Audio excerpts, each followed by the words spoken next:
An alarming number of Trump's picks are accused of sexual misconduct. Matt Gaetz, who have since dropped out of the running, was the subject of an FBI probe over sex trafficking allegations, which he denies, and again, no charges were filed.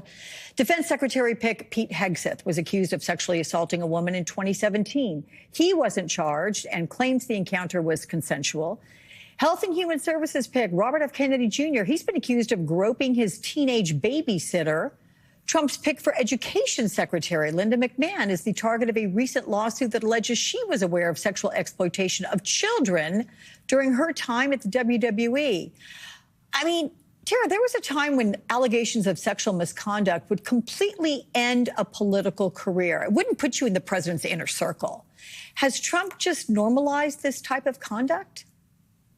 Absolutely. Not only Trump, but the entire Republican Party. All MAGA has taken over. Character doesn't matter anymore. When I was a Republican, character mattered. I remember those days. Part of the reason why I left the Republican Party, because there is no integrity. There is no bar low enough at this point.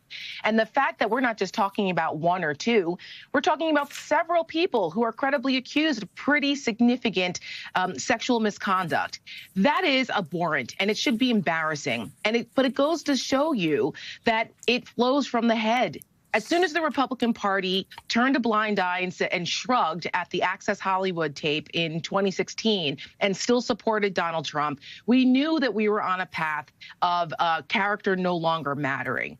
I mean, the list is so long. And I challenge all of the women who voted for Donald Trump, if they're proud of this, if they can look their daughters in the eyes and say, yes, I voted for someone who has no regard for women, for you, respect for you, for us, or for the safety of women, because this is what they voted for.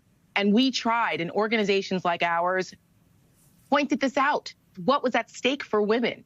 And when you put people like this who have no regard for women's rights, for women's autonomy, respect for women, what does that say to the young girls in this country, to the daughters who are coming up in this and looking at who's in power?